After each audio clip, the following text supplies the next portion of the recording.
Welcome to the Do Good X podcast, a sanctuary from the entrepreneur grind. Hosts Kimberly Danielle and Stephen Lewis, advocates for impactful entrepreneurship, guide you on the path where purpose meets business. Join us to slow down, reconnect, and explore the challenges of under-resourced entrepreneurs, uncovering the unique journey of building businesses that make a difference. Now, your host.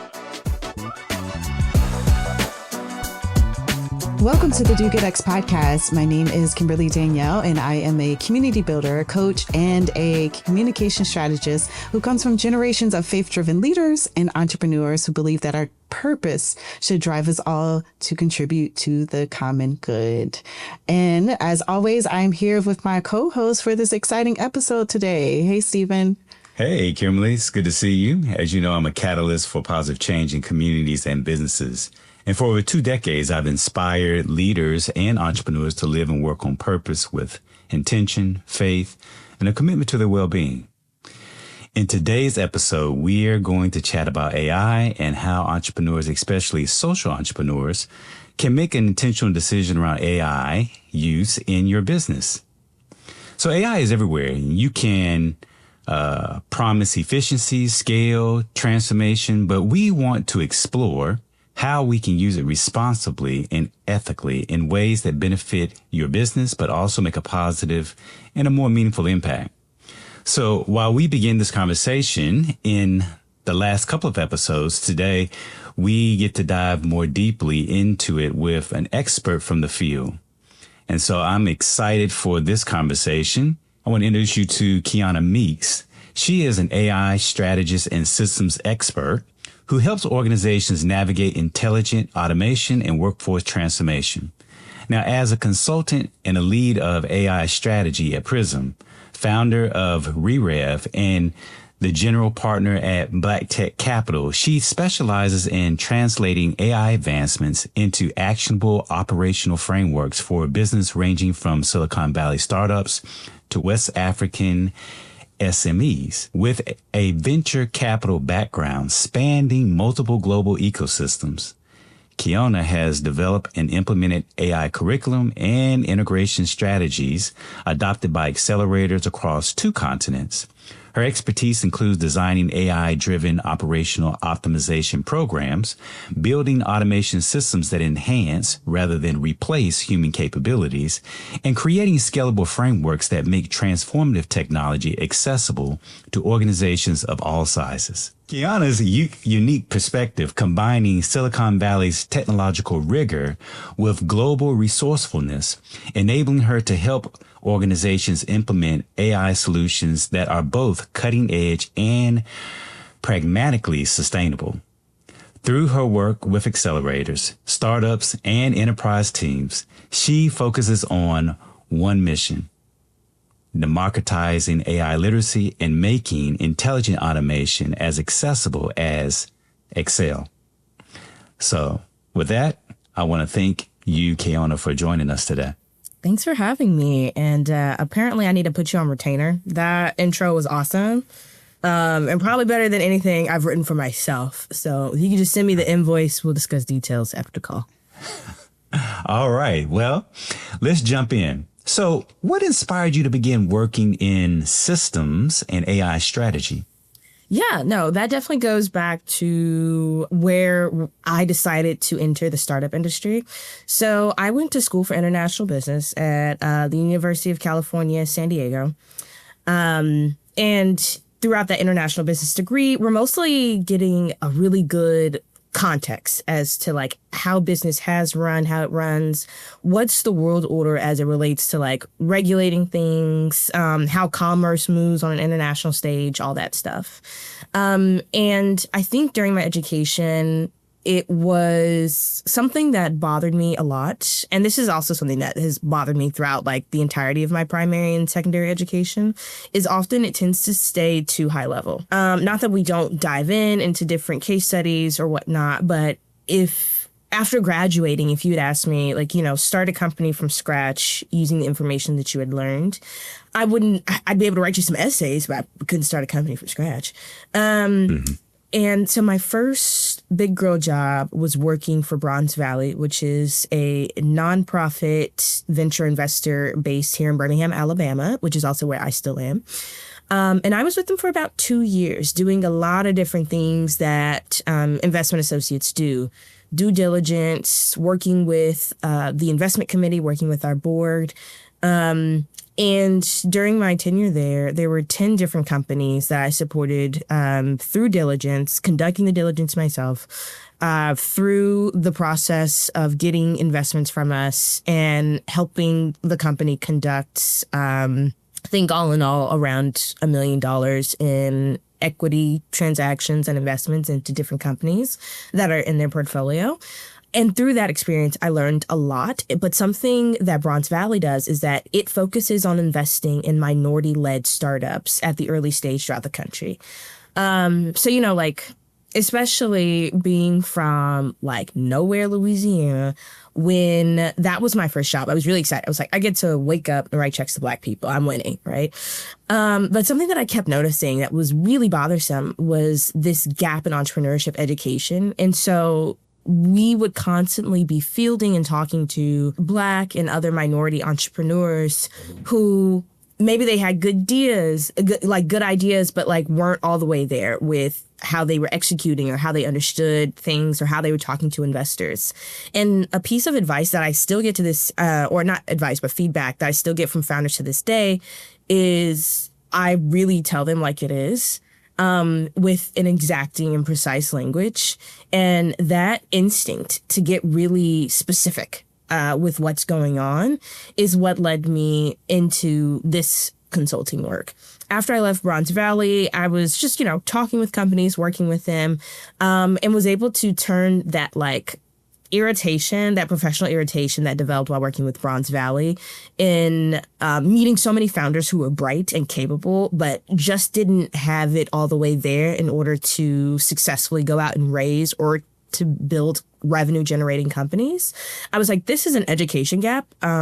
Something that's really has always bothered me is so for example, growing up, I was always in honors and AP classes. And so we always had advanced curriculum, but it really did bother me that my peers throughout my grade didn't have the same education as me. They didn't have access to the same curriculum, the same standards as me. And because we had, and all schools in America have such a strong focus on grades, that leaves less room for uninhibited exploration, uninhibited learning, because so students aren't incentivized to challenge themselves, because going into an AP class and getting a C is not going to look as good on your GPA if you just take the class, you can pass with flying colors and get that A, right? But the market is not the same. When you're out there and you're building a business, it's not about doing it perfectly. It's about getting it done and iterating, right? And I tell this to founders all the time. I'm like, as a founder, your main mindset should be that of a mad scientist. All you are doing all day long is putting together experiments this is our brand positioning right now. That is a hypothesis that we're putting into play. We don't actually know if this is going to connect with our audience. We think it will, but it's not until we put this brand positioning in action and define the metrics that we're going to assess this by that we're going to know if it actually is paying off. And so when I'm working with founders and I'm talking to them one-on-one, I'm able to go really deep and be exacting and being like, okay, what you've got going on over here, that's never going to work. And here's why. Or you're planning out your financial projections based on a 2-year sales cycle and you need money today. How can we diversify your revenue stack so that way you're also bringing in clients or customers that have a much shorter sales cycle, in the few weeks, a few months. So helping them think strategically at the big level, and then also guiding them and showing them how that actually looks at the execution level is really important to me. And I think that is where a lot of entrepreneurship education is lacking. Mm-hmm. And there's no good reason for it to be that way. And it's been really exciting to be able to work with accelerators to produce not just content, but full-fledged out curriculum to get those founders to become the kind of founders that can make multiple successful companies over the course of their lifetime, and not just get lucky this one time. I think your approach of looking at that strategic level and then kind of honing in and putting feet on the ground gets to your take on a problem first, tool second approach. And so can you explain what this means and how entrepreneurs, especially social entrepreneurs, might use this particular mindset? Yeah, no. This mindset guides like literally everything when I'm interacting with the founder, especially at the early stages. I am an expert. I can definitively say the expert as a word is a word I like cringe and shy away from. But I feel really comfortable being like, when it comes to early stage startups, I am an expert because that's just where my entire career has been so far. So I say that to say maybe there's a more powerful mindset shift that happens past Series A or past Series B. That's none of my business. I don't really talk to them. But when it comes to idea to pre-seed to seed and even up to Series A, that's my domain of expertise. So when I say problem first, tool second, that is absolutely what I mean. It cannot get plainer than that. In that when I'm talking to founders and giving them advice and assessing, okay, where do I take this conversation? What do they need to understand? Or where's a gap in their conception of something that we're talking about? I'm always referencing my definition of a business, which is an entity that solves a problem for a qualified customer in exchange for money. All of those pieces have to be present in order for your business to be successful. And I love working with founders at the idea stage because we can fix a lot of problems that they might be experiencing down the road, especially as it relates to bringing in revenue, if we're really focused on making sure that their business lines up with that definition. Do you have an idea that the market needs? And what proof do you have that the market needs it, right? Great signals of proof at the idea stage are competition. Somebody else is already doing it. And they've been in the game for multiple years or even multiple decades. That's a signal to me that says, at the very least, there is a market appetite for this. And often founders in pursuit of solving a societal problem aren't able to understand it from a market lens. And the thing is, if you want to be effective in solving some of the problems that we have going on today, and we have so many, there's so many problems, then you're going to have to get creative and you're going to have to embrace having a business knowledge and developing out that idea from a market-based perspective. If you want to tackle childhood poverty, or let's maybe have something a little easier, like food, like making sure everyone in your neighborhood is well fed. A business model that is essentially just give food away may or may not work. The thing is, we have food pantries, so we know that there's at least some type of model where you can just give food away. But maybe you want to make sure that you're also employing people and you don't want to be reliant on grants. And so you have to go back to the drawing board and say, okay, what business model, what revenue structure can facilitate the way that I not just want to solve this problem, but how I want to employ people, the kind of jobs I want to create. Like all of those questions have to come into mind when you're building out that solution. It can't just be you have a good heart, you have a pure heart, you have good intentions, because it's always intent versus impact. And to be the entrepreneur that you want to be and to solve the problems that you want to solve, it's going to require new levels of knowledge and new layers of perspective. And that's not a bad thing. That only means that this idea, especially as you continue to put all of your energy and efforts into it, will become something sustainable, something that can live beyond you, and not something that you have to bare knuckle for multiple years before you're able to like eke out a living. There are ways to mitigate business issues if you just have the business model that is grounded. You go into the market and you get evidence that this business model makes sense and that it makes sense for you and what you're building and how you want to do it. I think I've lost sight of the original question, but hopefully that answered it.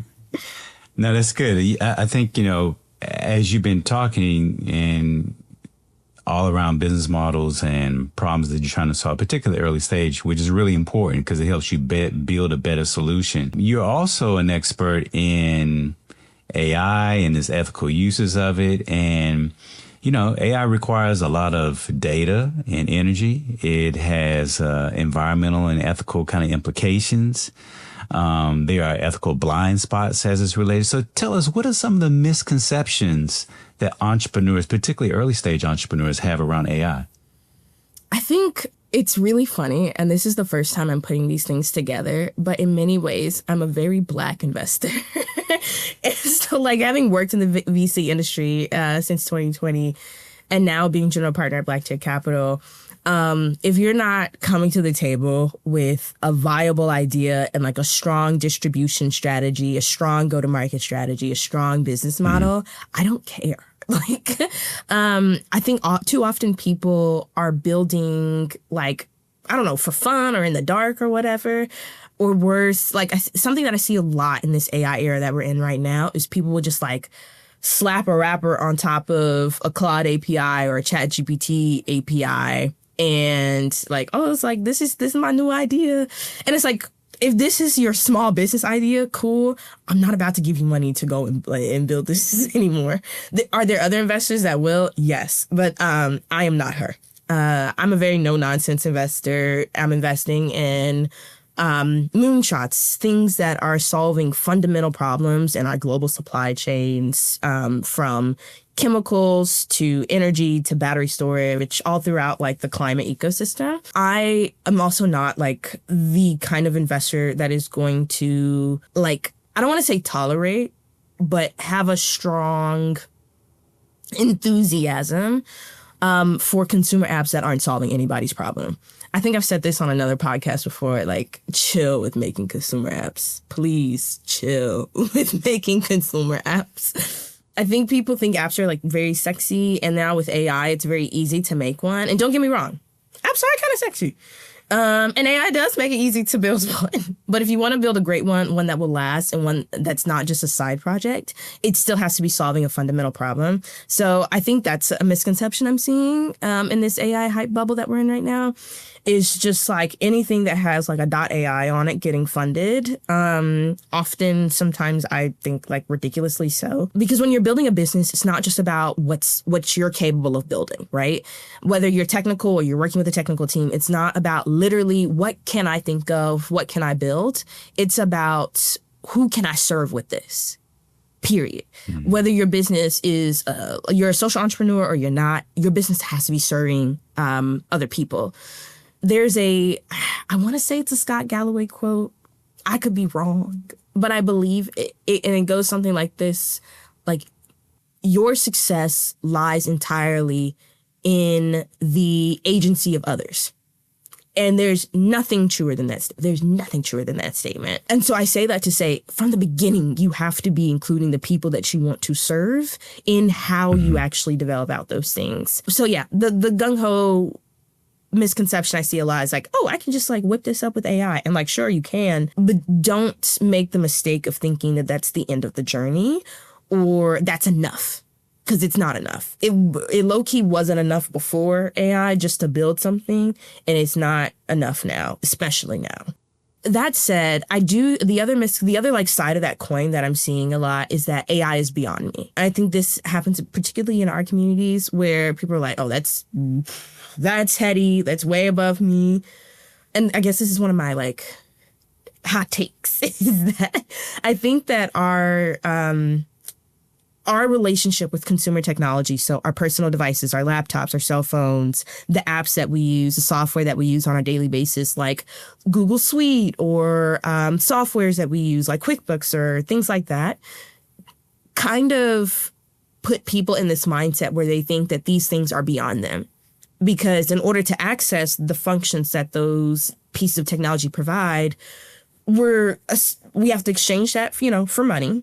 And we're given this like relatively complex piece of technology, whether it's software or hardware, and we're just taught how to use it. And so once people learn how to use it, many people think that that's kind of the end all be all of their tech journey. And something I have been pushing more for, both with myself and with my friends, is what does it look like to challenge that idea, to say that this technology isn't beyond us, that with a few hours of studying a week, I can actually like have a very competent understanding of how this works. And another thing, I think people get caught up in this trap a lot, not just with AI, is trying to understand how it works, like literally to the nuts and bolts, and thinking if I don't understand the literal nuts and bolts, like if I can't code a model from scratch, I can't do anything, right? Like as if that's the goal of this learning journey. And I think and to be fair, I absolutely think that's a symptom of how our public school system is set up, being very grade focused. So there's this pressure to have a complete knowledge in order to move. But something that being an entrepreneur and being a venture capitalist has taught me is that momentum beats perfection or even excellence every time. Just keep moving. And something that I think a lot of people that have not played around with technology before miss is that this is a very project-based learning process. And you have to get messy. You have to play it. You have to write code that fails. And that's a part of the learning journey, not a signal that this is beyond you. In fact, it's a signal that you're doing the right thing, because you're going to have to fail multiple times in order to get a working understanding of this technology, whether we're talking about AI specifically, or we're talking about LLMs and you want to build your own LLM, or we're talking about building an app with AI, whatever in that journey is your goal. Be prepared for it to be messy. Be prepared for you to only have a halfway knowledge, because it's only a matter of time. It's time over effort that you will have that complete knowledge, right? And it may be years down the road.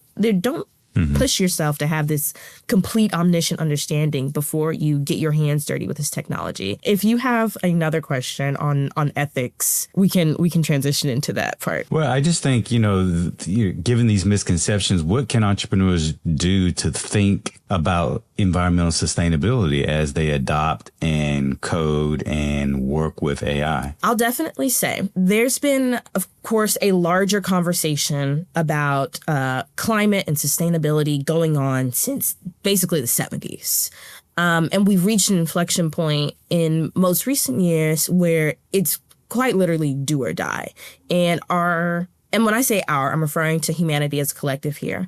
And our very slow progress on climate. And most of it has been about policy and money allocation, not about technology. The technology is there, but implementation is a factor of money. And a factor of policy and the priorities of those that we elect to represent us, and the way that we do or do not push them on things.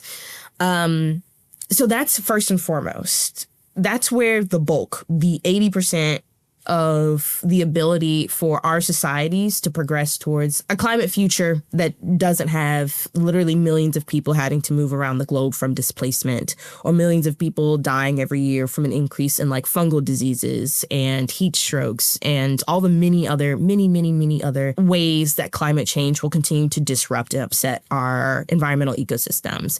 When it comes to your personal AI use, especially given where we are in this part of the world, I know that there are so many conversations right now about how terrible data centers are for our environment. And that's true. They are terrible for our environment. But also there are countries especially within Europe and particularly the Nordic countries and China, where they're placing data centers with more care, greater regulation, and more of a commitment to mitigating against environmental and human harm. The way that currently, in the last year, the U.S. has been investing in and allowing data centers to just pop up all over these places that are rural, places where the community is underdeveloped economically or historically disadvantaged and filled with minorities. It's wrong the way things are happening now. That doesn't mean that there's not a path forward where we can do that smarter. And it also doesn't mean that you as an individual have no agency and that you just have to give up use of that technology in order to live ethically. Now, when it comes to climate impact, if you want to live ethically, stop eating beef. Stop eating beef and take the bus more. That's 1 and 2. That'll do more than any ChatGPT prompt that you do or do not send. Do that first. I'm not playing. Those are huge impacts on our environment and the resources that those things use. When it comes to your personal use, one, you can use smaller models. So once these models are trained, and if you just commit, and maybe this is a part of your own personal AI journey that you map out for yourself, if you want to commit to using smaller models that are able to achieve the same results on like 80% of tasks, MIT just came out with a study not too long ago, I think less than a month or two ago, about this. Go read up on that. And you don't really have to read it because here's the takeaway. You can use smaller models to get the same impact that you would if you're using ChatGPT 5 or even Claude Sonnet 4.5. So the same, you don't need to be using the models that have, millions or billions of dollars thrown into developing them. You can use the models that have already been made and still do exactly what you're already using AI for, or what you would be using AI for, with a significantly smaller environmental impact. You can, and this obviously is not a primary way to do it, but a secondary way to do it is by purchasing carbon offsets and being like, okay, if this is my AI use and this is how I want to use it, here's a way that I can mitigate this, or less mitigate for it, more make up for it. And tokens aren't perfect, but it is an option. And if you really want to use this technology, which I encourage you to do, find a way to go to Hugging Face, download a local model onto your personal device, and then you can use that AI offline. And maybe you limit your use of ChatGPT or Claude or whatever browser-based AI that it requires internet access to when you need to do deep internet research or something along those lines. But the thing is like, I want people to be less concerned with their individual impact when it comes to like prompting and using these things, and more concerned about using their power as citizens to advocate for better regulation when it comes to data centers and where those are going. That's going to have a greater impact. Not that your individual impact is meaningless. I'm not saying that at all, because it all adds up. But what I am saying is this technology, the way I phrased it before, I think the juice is worth the squeeze. Now, we can be squeezing it smarter. Other countries are, other groups are. But I'm really loath to have this really important piece of technology move past our communities, especially when we need it so much. Being able to, the amount of like climate solutions that I've seen come out since AI came onto the market the way it did in 2022. And even before that, when it was more of an academic thing, things that were, and when AI was essentially just a term that was at universities and in certain departments and not a consumer democratized phenomenon. AI really enables scientists to move faster and to solve problems that we would have taken literally hundreds of years to solve otherwise. A great example is how bacterial resistance to antibiotics has been a concern since antibiotics were invented. And that concern has only gotten more serious as time went on. But this year, I think this literally happened like a couple weeks ago, scientists were able to use AI to create so many different generations of the different solutions or different, and I'm not a biochemist, okay? So this is me butchering the hell out of this. But they were able to create lots and lots and lots of, I believe it was like protein folds, to see which ones made the most sense, or like which ones, I'm not a scientist. I'm so sorry. But there's some chemistry student or some biology student listening to this going, what is she talking about? Oof.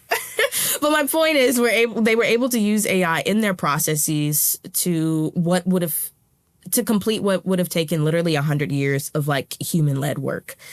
And those kinds of discoveries, those kind of applications are really, really important.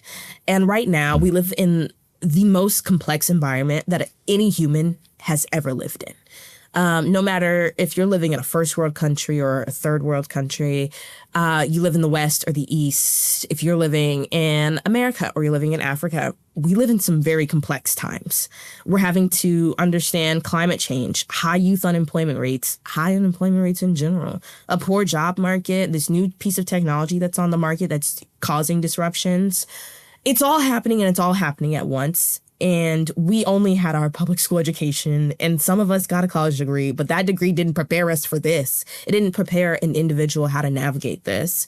And I feel so heavily for low-income families who are having to figure all of this out in real time. Things have progressed very quickly. Things have changed very quickly.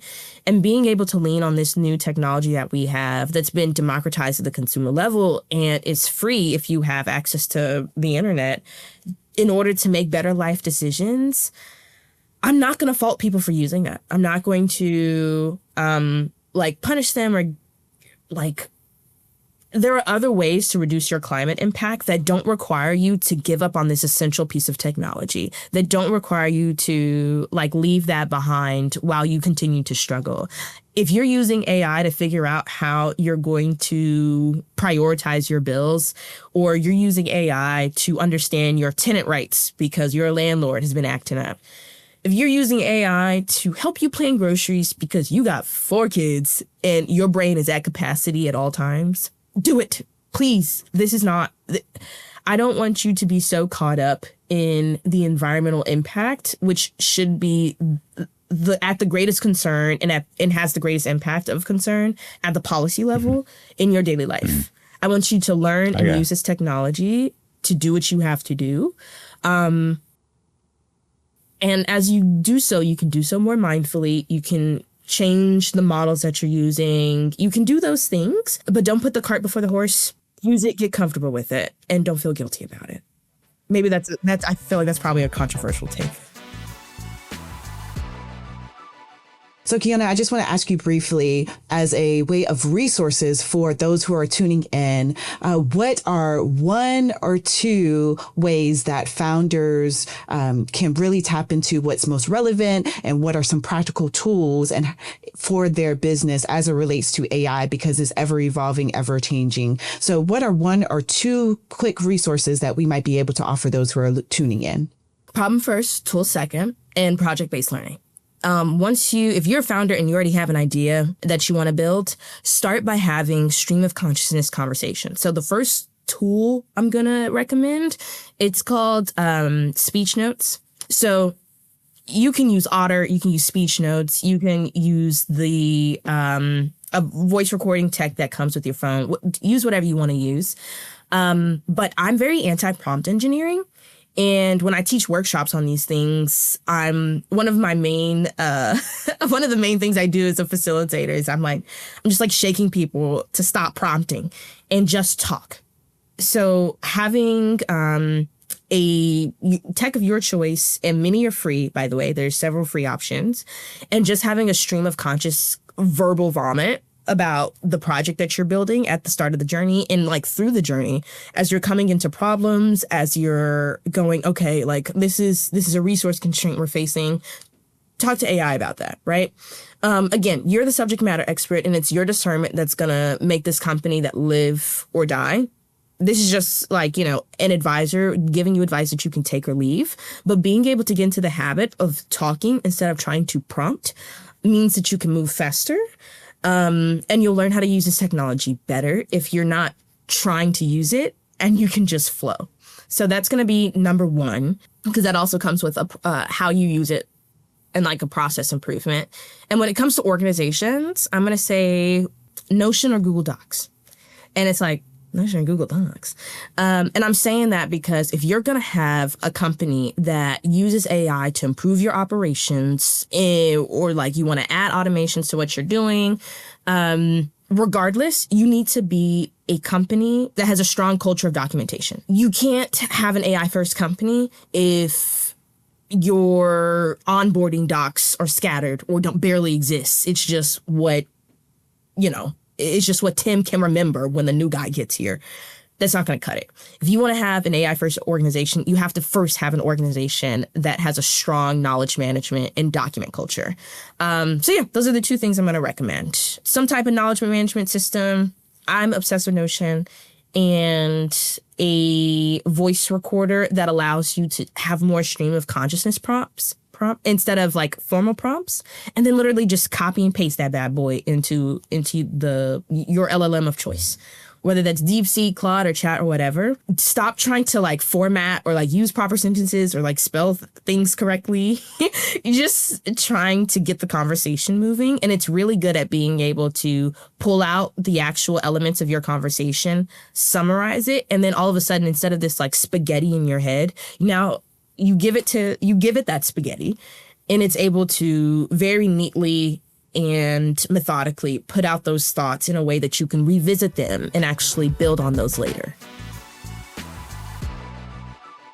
So we are going to just ask you a few questions, or maybe 2 or 3 questions, or give you prompts in our off the cuff segment. These are just first thing that comes to mind. And for those of you tuning in, these are questions and prompts we have not given Keyona. And so we just want you to just say what comes up for you when we ask you these questions or provide you with these prompts. So I'll get us started. How has your faith shaped the way that you lead or build your business? Impact versus intention. I think growing up, I saw a lot of people absolve themselves of their impact because they had good intentions in the church. And the biggest lesson I took away is that in order to show up, especially as the adult that I want to show up as, I have to be really conscious and understanding of what the actual impact of my actions are. And I think something that really exemplifies that is the turn the other cheek notion. In context, at the time of Jesus's life, to turn the other cheek meant after your master, like say you're a slave, God forbid, you're a slave, and your master slaps you. I believe it's if the turn the other cheek is a prompt for said person to then have to slap you with the other side of their hand, and to I believe to slap with an open palm is to signal someone to be a peer. So it wasn't just, Jesus was not saying, roll over and let them do whatever they want to you. Jesus was saying with that, understand the situation and find unconventional ways to fight against oppressive forces, right? And for me, that looks like being really conscious of how I'm developing out my uses of this technology. And how I communicate about it. Let me ask you this. How much of your success do you attribute to your faith versus your own grit, will, or hustle? It's all the above. 30, 30, 30. 33, 33, 33, 0.3333, whatever.